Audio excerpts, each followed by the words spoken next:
Today in this video we will discuss how to fix screenshots not working on Samsung S23 Ultra.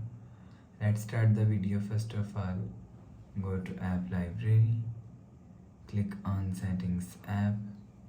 Now in setting, scroll down and click on software update. Click on download and install. You will check your software update is latest.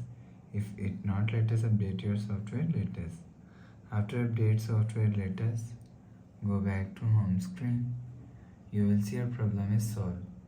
But if it not solved, if you want to fix this problem, so restart device. Just click and hold side power button and click on this restart icon.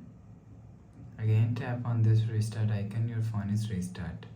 After restarting, enter phone pin. You will see your problem is solved. But if it's still not solved, go to app library, click on settings app.